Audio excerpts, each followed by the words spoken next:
Good evening and welcome to The Square. Tonight's discussion is an interesting one. Right now, this is a hot topic across the country, and we're going to focus on land expropriation as well as unplanned settlements, looking at the challenges that exist at the moment, as well as a way forward on these challenges with insights from our guests and the resident panelists on The Square. As many of you know, land expropriation is when government obtains property from citizens in the interest of public infrastructure, to develop roads, to develop public services and public infrastructure for citizens. So on this show, we have with us people who have been involved in this field for a very long time. And I'll start with our first guest, Madame Annie Kairaba, who is the director of the Rwanda Institute for Sustainable Development. Annie, great to have you on The Square. Thank you, Dave. Thank you for having me. Great. We'll work on your volume later on, but thank you for joining us. We also have with us Andrews Kananga. He's going to give a legal aspect to this discussion, and he is the Executive Director of Legal Aid Forum. Mr. Kananga, great to have you on The Square. Thank you very much, Diana, for having me. Great. We are also joined by Ejid Gatsirombo, and Mr. Ejid is a Managing Director of Baobab Realty, and he's here in his capacity as a practicing property valuator. Mr. Gatsirombo, thank you for joining us on The Square tonight. Thank you for me. Great. My name is Janan Pisi, host of The Square. As always, I'm joined by the resident panelists on The Square. And with us tonight, seated very far across from me, literally socially distancing for tonight, is Charles Harbert. Charles, great to have you on the show. I feel abandoned, Diana. I know. How are you? I'm good. I'm good. Yes. Great to have you. Looking very smart in your Uzi collection shirt. Yes. Great to have you. Keep it and locked it. Exactly. Unlock it, made in Rwanda. Absolutely. Yeah. As always, Brenda Namata is a resident panelist on The Square, but she couldn't be with us today. But I'm sure from wherever she is, she's watching and will share her sentiments and her thoughts and suggestions on this topic via social media. As we always do before we kick off on the show, we are going to have a midweek highlight. Things that have caught the attention of The Square resident panelists. And Charles, I only have you tonight. Yeah. Is there something you'd like to share with our guests? Dana, there's one particular thing. So today we had the meeting that was postponed around our issues in the Great Lakes region. President Felix Tshisekedi convened a meeting, a virtual meeting, and yet again, President Evariste of Burundi conveniently found a way of not making himself available. President Kagame's words were very, very clear. But the only way we are going to have peace in the region is if we are all in the same boat of understanding that we need to solve this together. Tongue-in-cheek, I think I will not blame the president of Burundi so much for having not come to the meeting, because I think he probably read between the lines that he could have been embarrassed. The Burundians have not been, they've been caught, for lack of a better word, pants down in collaborating or being collaborators with the current regime, whether it's the current regime, or the previous regime. In trying to destabilize Rwanda, and then it just didn't help that just a few days ago there were people who were caught in part of Nyungwe forest. Whatever his reasons were, they were justified. Whatever his reasons for not being there, he's probably very clever, because it would have been a bit of an embarrassing moment for him. But that said, I think by virtue of the fact that the meeting took place, is a step in the right direction, as all the other meetings have been, that we want peace more than anything. Absolutely. Yes. Absolutely. Especially during this COVID-19 pandemic times, I think stability, peace, cooperation, that is the first thing on everyone's minds, leaders and citizens alike. Yeah. Thanks for that, Charles. I wish Brenna was here to hear her midweek highlights, but I'm sure hopefully she'll share with us her thoughts on the topic tonight. So land expropriation as well as valuation. these are the challenges that we're going to discuss tonight. We're also going to look at urbanization. We're going to look at development in the grand scheme of things as to why these things are happening, and just investing in public infrastructure. So the first question to our guests, and thank you once again for coming on, Madam Kairaba, Mr. Kananga, as well as Mr. Gatsinombo. Thank you for joining the show.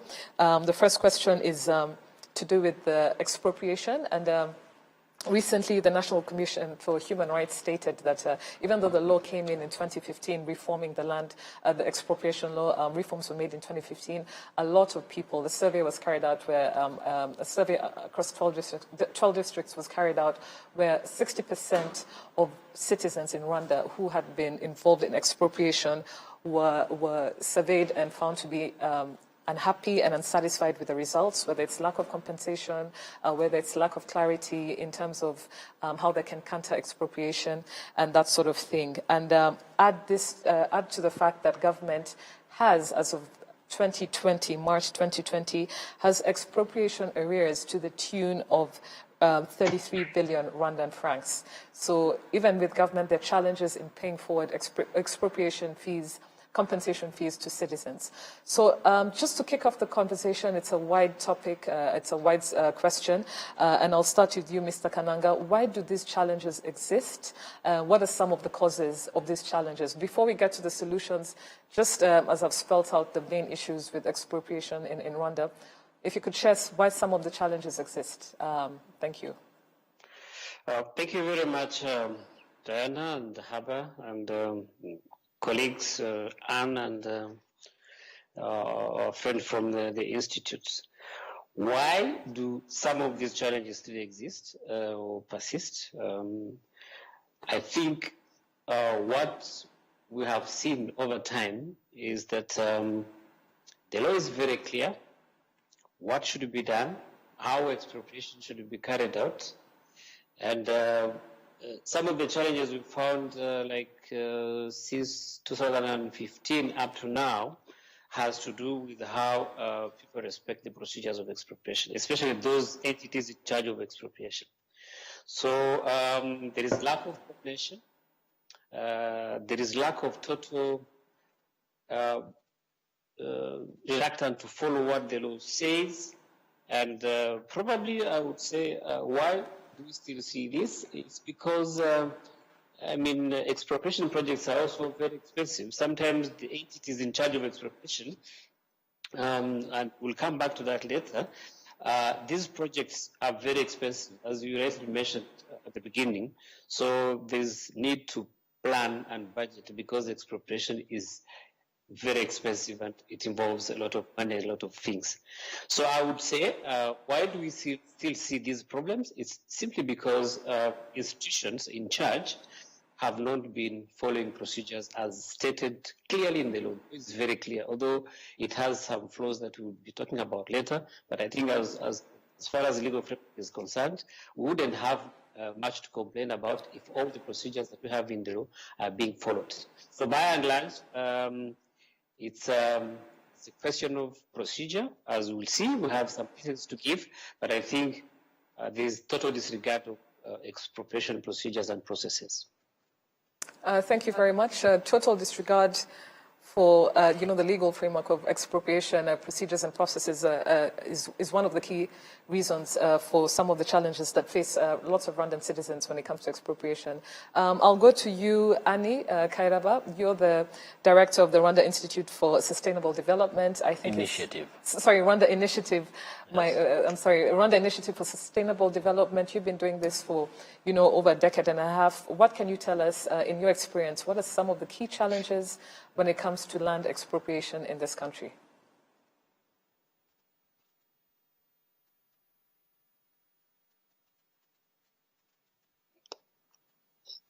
Can you hear me, Prof? Yes. Now we can. Thank you. Okay, thank you very much.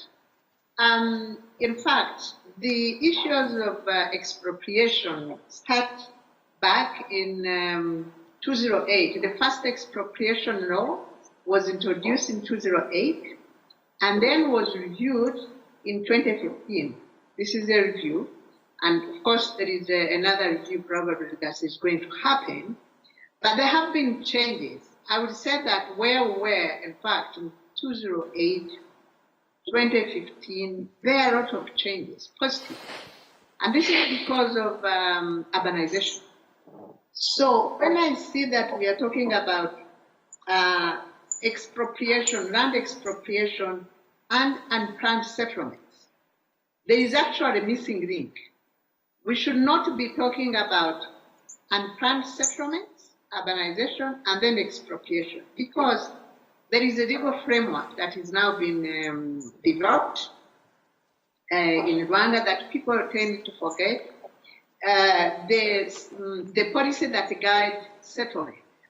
When we are talking about urbanization and settlement, we shouldn't be thinking about expropriation, because the Rwandan policy on development of unplanned settlement, in fact, discourages expropriation. It's talking about inclusivity. Our new master plan is talking about inclusivity, whereby the current people whom we are used to, that they get expropriated, become part of the development of the area. Probably I will need to stop there so that we see if we can explore those two areas. Rather than the wrong implementation of expropriation, probably there is a lack of understanding of the policies and as they evolve. Because before we didn't have the guidance of the settlement, of policy to do with the settlement and urbanization. And the city of Kigali, where it is now, they are very exciting initiatives because they don't want communities to move anymore. They are actually encouraging the investors to work with the communities and local leaders how to maintain the communities where they are as part of urbanization. Thank you. Thank you very much, Annie. You've really thrown a spanner in the works, just making us rethink the whole conversation tonight, actually, based on your inputs and your comments. I'd just like to quickly go to Mr. Gatsirombo before I move over to Charles to just reflect on what you've said, Annie, as well as Andrews. And to you specifically, I'm looking at valuation. The 2015 reformed law on expropriation was very clear that property needs to be valuated by professional valuators. It also said that the land will be reviewed annually and approved by the Regulatory Council of Real Property, Real Estate Property Valuers. So these things have been put in place by the reformed law. But still, there exists lots of tension, lots of misunderstandings when it comes to pricing of property during the process of expropriation. You're a property valuer. Can you tell us what are some of the reasons as to why, even though the law is very clear, why there's some issues when it comes to property valuation during the process of expropriation? Mr. Gatsirombo.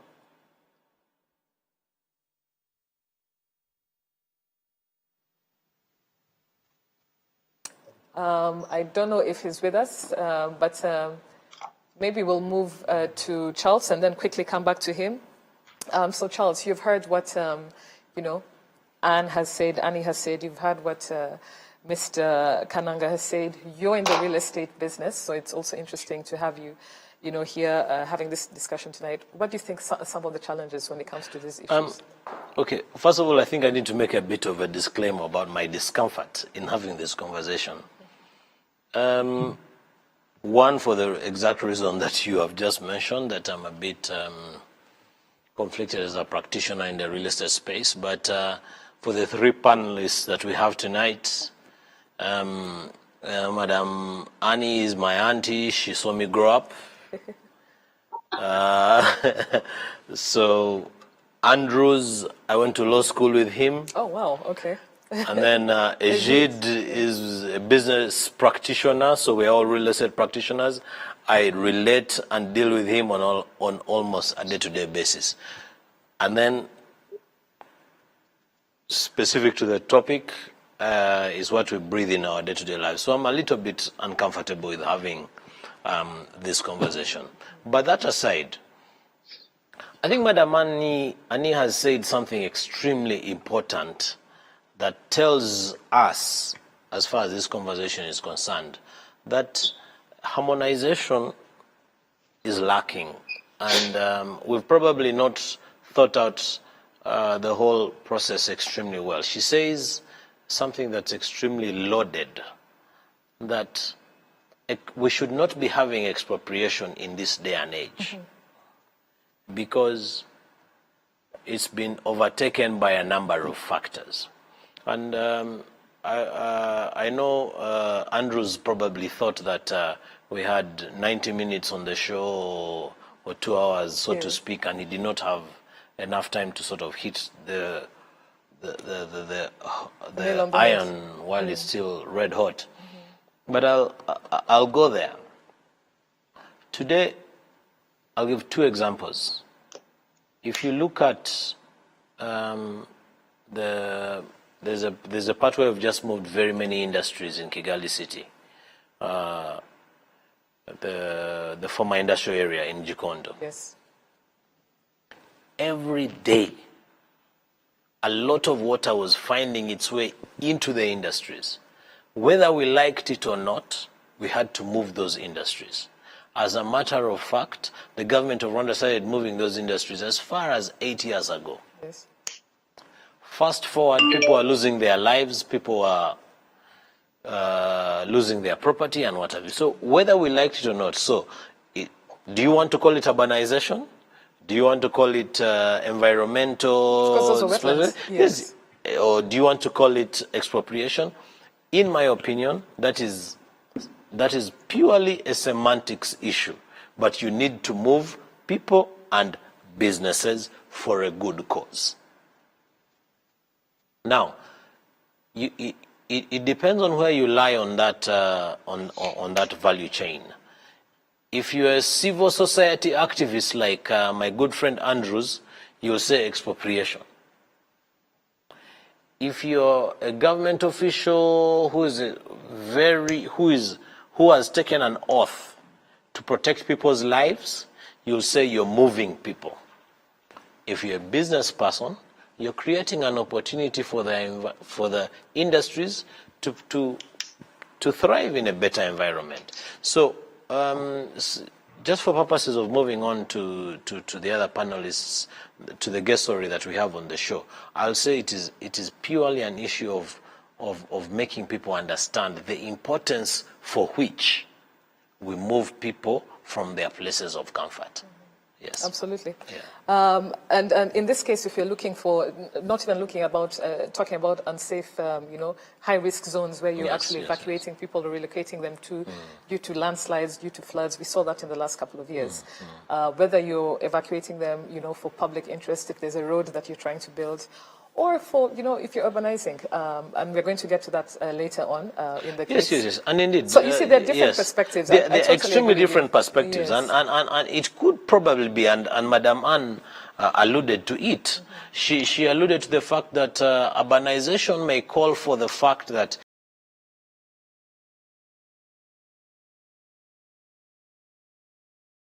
plan of Kigali has provided for an 18-meter road in the middle of where your apartment is, Diana. How do you provide for that? And so on and so forth. I think that's where really the crux of the matter is that the legal provisions are there, and Andrews alluded to that. Practicality does not necessarily address or conform with the legal provisions, but things need to be done. So it's really the coordination, as I said. Yes. But again, at the end of the day, you said the crux of the matter is that, but the crux of the matter is also livelihoods, people's livelihoods, which is why we have different hats on the show today, from civil society to private practitioners. It would be great if you had governmental, but I think we can have them on the next show. I'd like to go back to you, Andrew. In your introduction, when we asked you for some of the reasons, you kind of glossed over it. If you could just go just a bit deeper in the interest of time, get to your point before we move to the next part of the conversation. Thank you very much, Dan. And thank you, Haba, for bringing the issue of the recent evacuation of businesses from the marshland and swamps. I think that one, I think evacuation or land grabbing or expropriation. These are two different terms that we consider so much. I don't want to go deep into the industrial area exercise. I know it was risky for some people. Some people were compensated because they had titles. Maybe others will be compensated. But looking at expropriation, one of the challenges there now, and Haba and other colleagues on the show, is valuation. Perhaps our colleague will talk about it. So our last assessment we did indicated that 80% of the respondents that we interviewed reported that valuation was lower than the value of the property. They believe the value that was given to their property was really very low compared to what they expected. That's one of the challenges. And with valuation, the law is very clear. Another challenge regarding valuation is that they're not given opportunity to contest, to do counter valuation. And linked to that as well, even if the chance was given for them to do counter valuation, some of the citizens consider this to be expensive. So the issue of valuation is really very critical. And some people don't even want to do a counter valuation for the simple reason they believe, these are the people we interviewed, they believe even if they did valuations, counter valuations, nothing will change. If they appeal, nothing will change. And this goes to the point that I earlier on talked about. When you are undertaking an exercise like this one that touches on fundamental rights like land ownership, where you have to appropriate private land and give it to, use it for public interest. You have to take into account that this is really a fundamental right. If people feel that they cannot do counter valuation, if people feel that they cannot even appeal, that's a challenge. Compensation is another challenge. The law is very clear. When you undertake expropriation project, there is a legal limit by which compensation must be done, 120 days. Harper knows this. And we have seen instances in our research where compensation can even take more than 2 years. So people have to wait for more than 2 years. You cannot, after your land has been earmarked for expropriation, you are not allowed to do anything on it. You cannot develop it any further. You have to wait until the money is paid. And we have seen, of course, during our interactions in research that some of these delays in compensation are caused by reasonably good reasons, I would say. There are irregularities in establishing lists of beneficiaries. There are also, they have to consider identities, they have to consider families for which money is going to be given. But it's still a challenge. If people have to wait for longer periods of time, they cannot do anything. Well, the law now allows them to do some farming for crops that cannot exceed 120 days, but still we have seen in the past that delays are really very. The other issue is that when you undertake, the law is very clear. When you want to undertake expropriation project, the law is very clear on the involvement of citizens. You have to involve, you have to get their opinions, you have to sensitize them, you have to educate them about what is going to happen. You also have to tell them how this is good for the public. So expropriation, as Dan, you put it in the beginning, is done for public interest. So the citizens should be educated on how, on the importance of the project that's being undertaken. Andrew, thank you very much, because we need to move to the next topic, and I'd like to get to Ejid. But I totally hear you, and I hope our viewers have also understood that, these are some of the challenges. There's lack of consultation, the counter valuation, the time allocated is not enough, 120 days, that sort of thing. So rightly so, you've stated the challenges remain. Again, as Annie Kairaba stated, maybe, in this day and age, 2020, are we supposed to be talking about these challenges? Are we still supposed to be talking about expropriation, vis-a-vis development and urbanization? So we're going to get into the thick of this, but I would like us to go to our third guest who didn't get a chance when we began, to just also tell us his views on why these issues exist, especially from the perspective of a valuator or valuation. Why is there still conflict when it comes to valuing the property or land involved regarding the expropriation process? Ejid, I hope you're here with us and you can hear me clearly. Yes, I hear you. Can you hear me too? Yes, yes, we can. Thank you. Okay, okay. As the other colleagues have said, also we face some challenges in our valuation profession related to expropriation. The challenges can be grouped into three. We have challenges in rural areas, we have challenges in urban areas, and again, we have a challenge specifically on the law itself. So I begin with the law itself. The law says compensation is the cost of having similar development in question of expropriation to any other place, meaning if a house can cost 3 million to be built, then that is the compensation in expropriation to be given to the owner of the property. But there are some considerations which were not taken in, before. For example, if we are valuing a petrol station closer to the road, maybe the road to be extended, any owner of petrol station will definitely not accept compensation by saying the owner will be refunded what he invested in that petrol station. That's an example in what we face in the urban areas, and again in the law itself. There are some of areas the law doesn't include in expropriation. And then generally in the urban areas, the property doesn't so much depend on the cost of developing that property.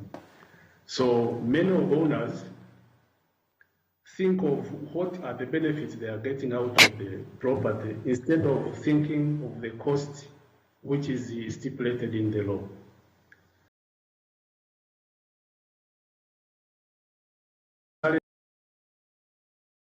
Value challenges are of ownership. The main challenge is having many owners on a small or big part of the plot. The plot having only one legal owner with about 3, 4, 5 or married ownership on the same property. So when we go there for doing our valuation, we get some hiccups from those owners because we cannot work with all of the owners while the title deed is only on one person. This is very common in rural areas, and to us, it makes the process of the process of valuation takes so long.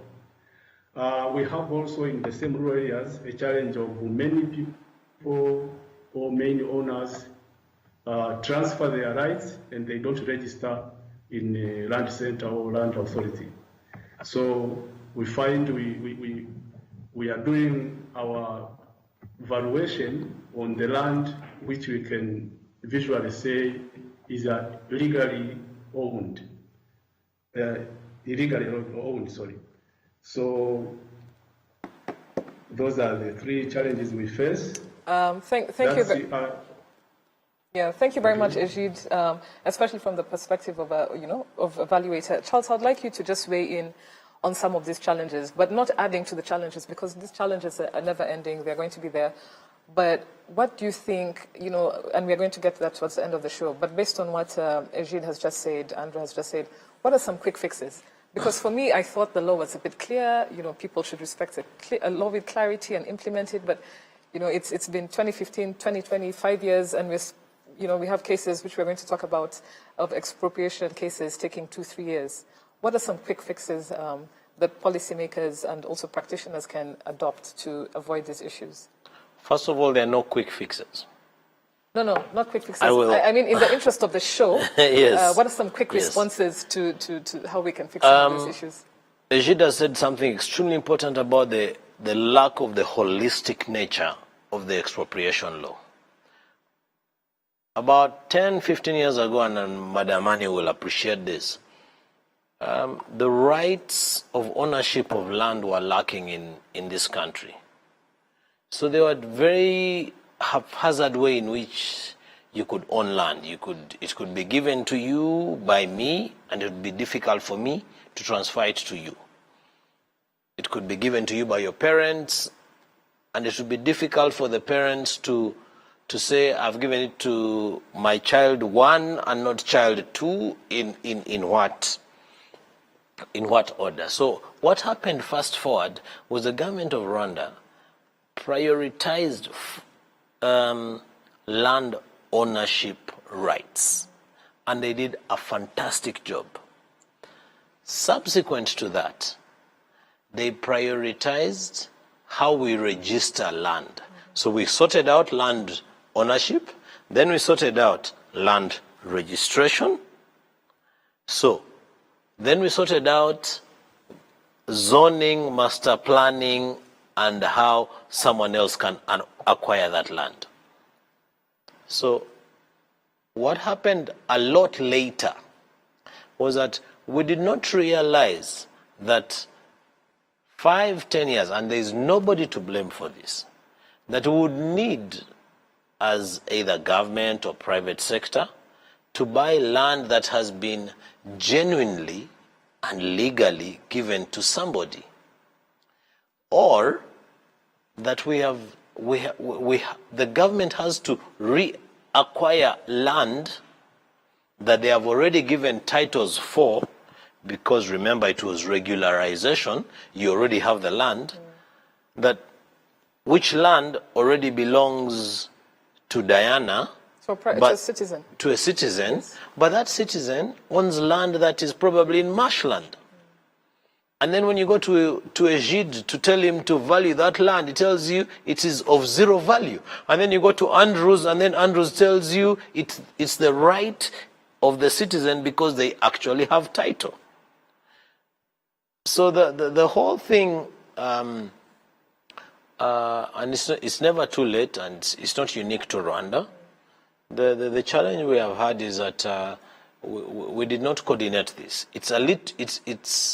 We are way into that, but I want to sort of move a little bit away from that and preempt the next conversation.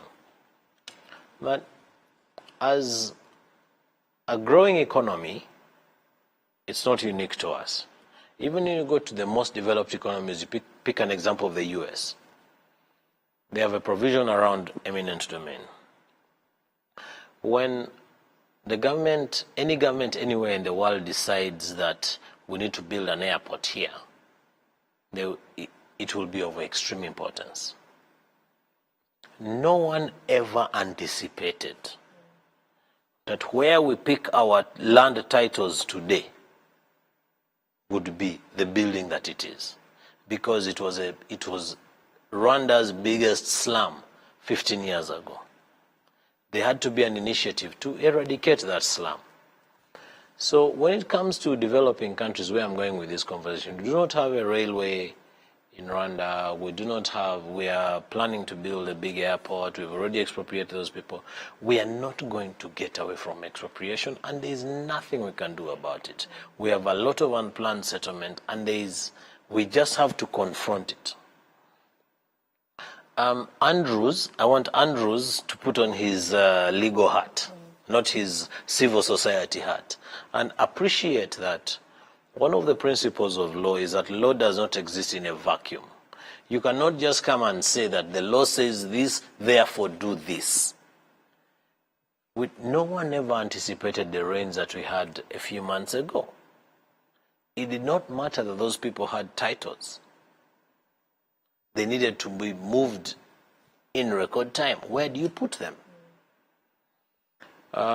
So where I'm going with all this conversation is yes, there's a huge lack coordination in the respective institutions, and I think that's the conversation that needs to be that we need to have to be had. That the likes of RICID, the likes of Legal Aid Forum, the likes of IRPV, City of Kigali, yes, Ministry City of Kigali, Ministry of Infrastructure, they need to sit down and before we embark on all this legislation, understand that the impact will be way beyond what every institution is interested in. Absolutely. Yeah. And I know we sing about institutional coordination Square day in, day out, for the last 3 years.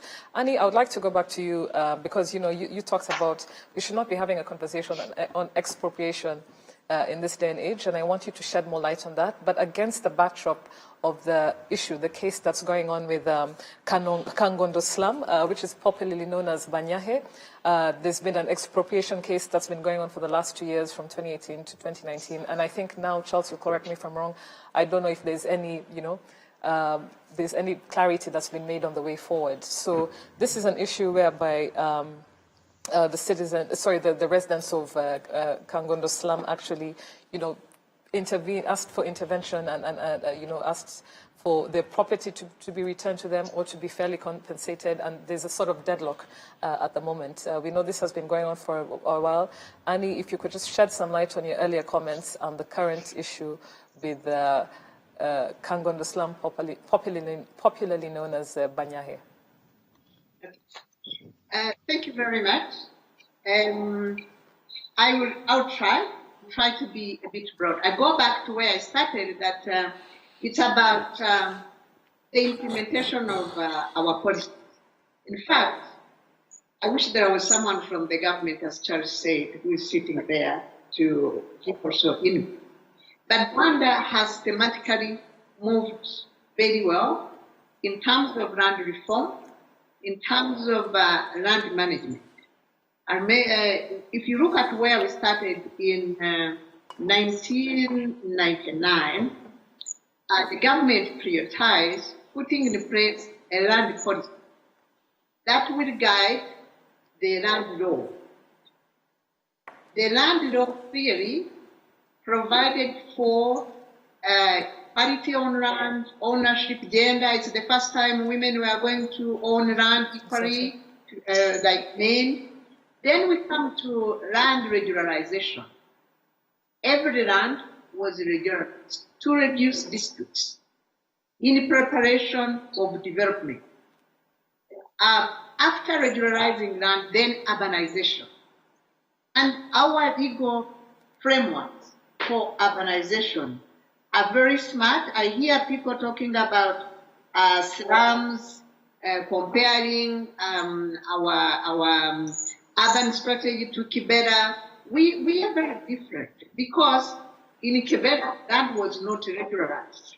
We are dealing with informal land. In Rwanda, most of the land is regularized. So, like Kangondo, we are talking about people who have their own land.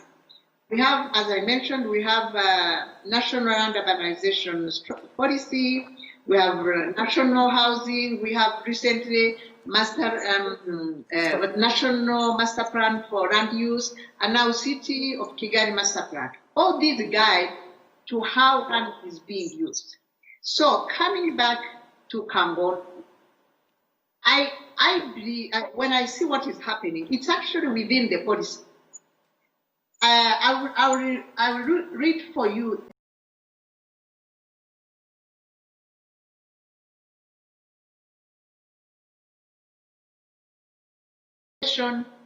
Is the way.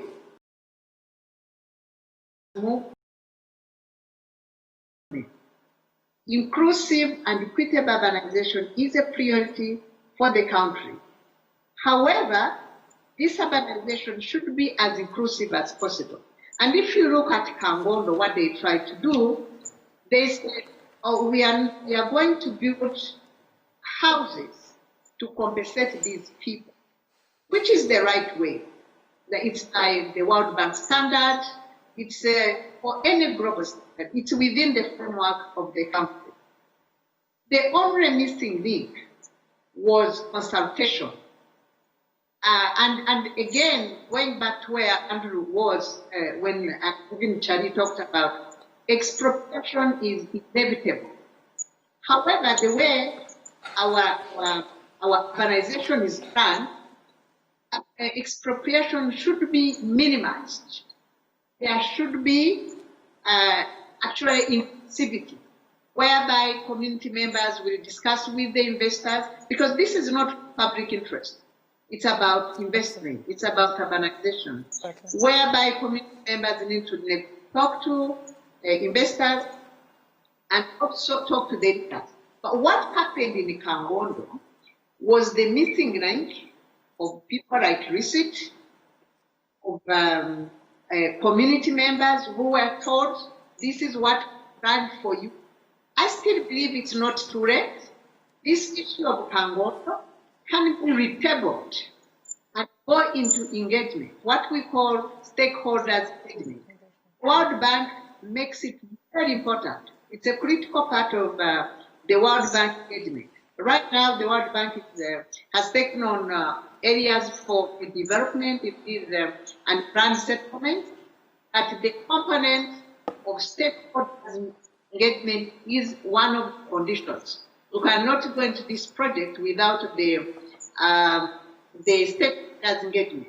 So the Kangondo issue to me is not a bad approach, as people put it, because it wasn't intended for expropriation. They are building houses for the community. Two things that happened, which I think we need to correct in our future. One was to move far from the livelihood. The other one was to include, to make it as inclusive as possible, so that the community members will understand. In fact, the city of Kigali is very, very strategic. They have started, they announced a pilot project, which we are implementing for them with the other new company,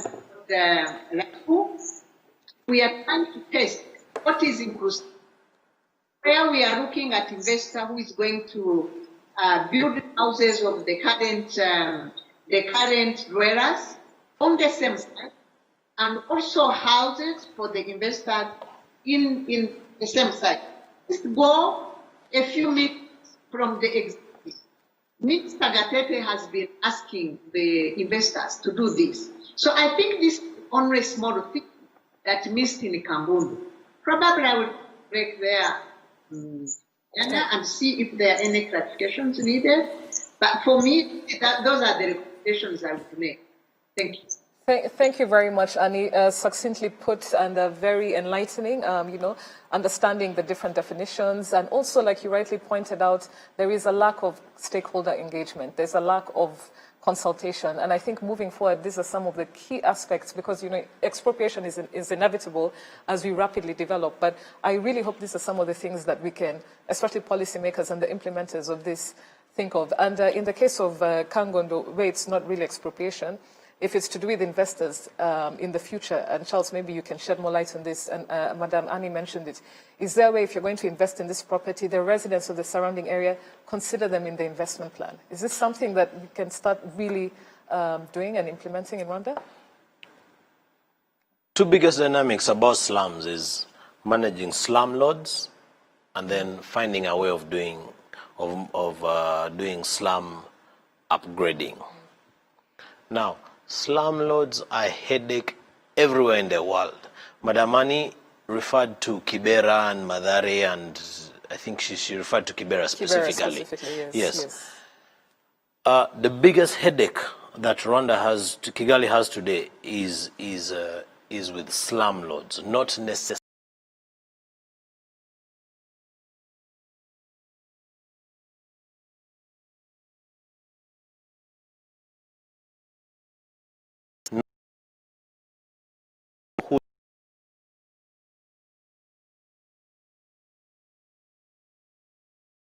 Exactly, and that's the biggest issue with Banyahe, in my opinion, because Kangondo might seem a bit alien to very many people. Yes. And she said it. So that's one thing. Now, slum upgrading, of course, she's alluded to it. It's extremely very simple. Engage the people in there, cut roads. We say this zone will have this kind of zoning, the other zone will have the other kind of housing. It's a very simple urban planning mechanism, and that's not difficult. But just because I want Andrews to comment on this, I want to end on this note. I am 100% pro not giving money, but That's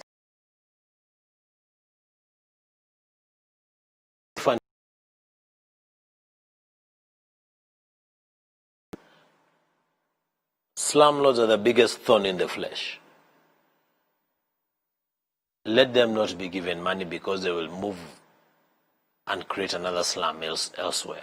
But the alternative, if you don't give them money, what scenario do you hope will play out? Upgrade the slum to a decent urban planning setup, and Eshid will appreciate this. The value of the land is extremely high because we're talking about Nyarutarama. But just very quickly, Yes. because I'm also asking as a layperson, upgrade Yes. the slum and the. No, these no. people, their plans, government has already invested in plans to relocate them. So for Yeah, the case so- of Banyahe so, and future scenarios, I don't see how that will pan out. So again, as I said, they are slumlords and then they are destitute. Not really. Let me call them. Let me withdraw the word destitute. There are people who live in high-risk zones in Banyahe, and there are people who need alternative shelter, and they are slumlords. Slumlords are landlords in slums. Landlords in slums, I'm sorry to say this, there should be no accommodation for them because for them it's a business.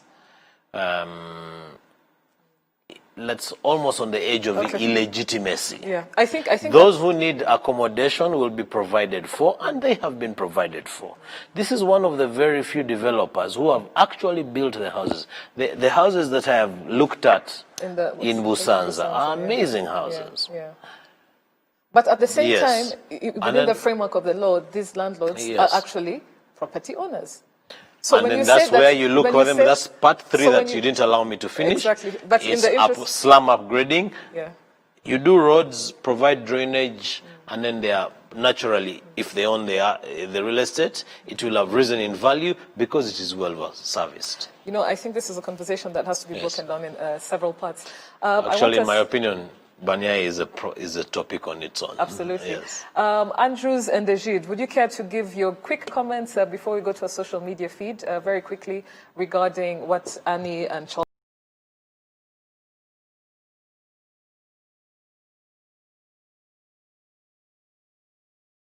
I know that the master plan have also been catered for in the current legal framework. If you look at the list of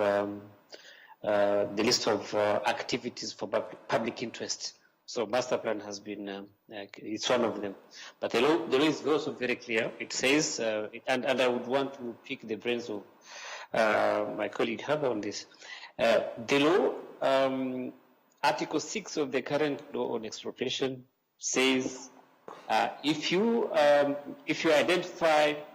an investor identifies a place where, in the interest of implementing the master plan, priority is given to negotiation by the owners of the land. So the investor fails, then the law.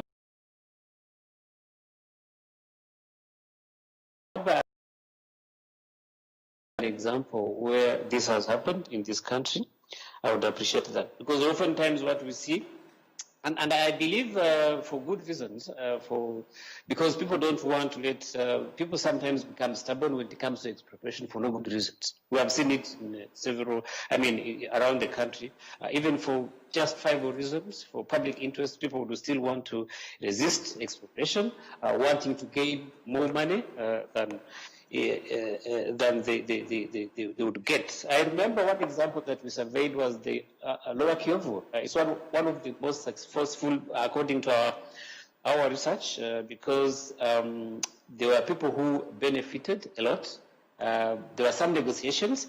If you look at Batsinda, which we did carefully consider in our research, it's one of the things within, the project that went on very well. But coming to, I don't have a lot of information on Batsinda. What I have is what I read in newspapers. But as Herbert said, I think expropriation, I would encourage people involved in expropriation to, take time to engage the population. Thank you. Thank you very much. Thank you very much, Andrew. Absolutely. I think stakeholder engagement is what you said before. It's what you keep on emphasizing, and I could not agree with you more. For the benefit of citizens to understand these things, if we're talking about it here and we understand that it's inevitable, but our livelihoods are not directly affected. I'm not moving my house because they're building a road or something next to me, but people who this is affected to, I think there should be early as possible stakeholder engagement and consultation with these people to avoid these issues. I just want us to quickly go to our social media, who states that I would like to prevailing challenge could be addressed to a better extent. For example, having reliable data from HH level, efficient. We're going to our next tweet. Charles, what did he mean by HH? Householders. Household. From Luis Alejandro, who states that by to light to the citizenry database of all public interest assets to avoid a clash of interests before the fact. Very quickly, I would like us to just, because we're coming to the end of the show, give, with your closing remarks, what is the way forward? Just very briefly, and I'll start with you, Egide, especially because the last tweet kind of, focuses on the work that you do. Very quick closing remarks and recommendations on the way forward. No, thank you very much. My quick remarks are, I would like to make the general public or citizens build trust on us. The Institute is doing a lot to make everything be done as the law stipulates. And again, I have heard that there is we are in a step of trying to see how the law can be a bit amended. So there should be some consideration of what we can say are missing, especially how valuation can be done in rural area and how it can be done in urban areas, because value drivers in rural areas are a bit different from value drivers in urban areas. Thank you. Thank you very much. You gave us your closing remarks, Andrew, in the interest of time, and stakeholder engagement is a key aspect. As brief.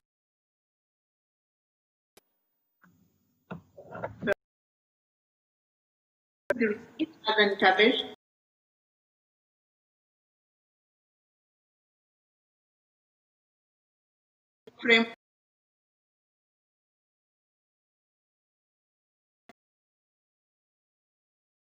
and our other stakeholders. For example, when we are talking about evaluation that is not reversible, it is provided for in the law. So I think we need to be the most is let's take advantage of understanding our existing legal frameworks before we talk about issues. Because most of the issues we talk about are just assumed because we are not well informed.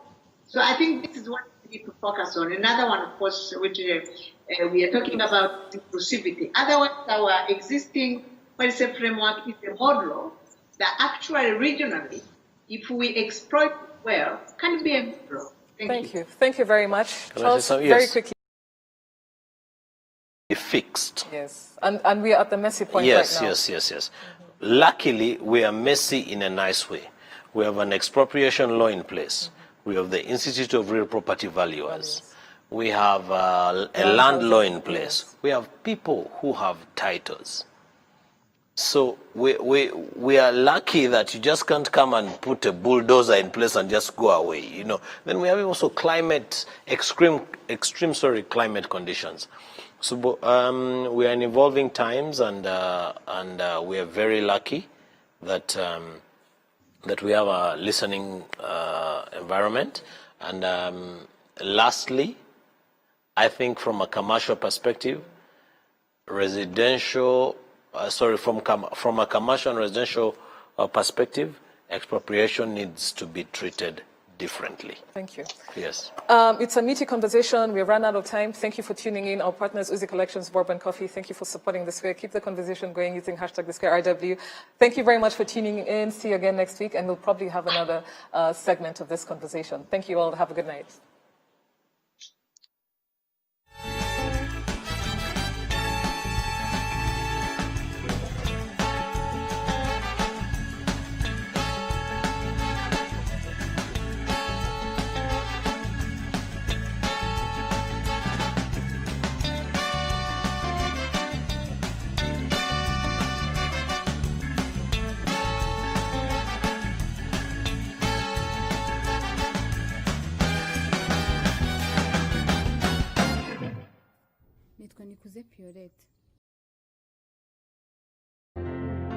Nikuze zanira amazi mu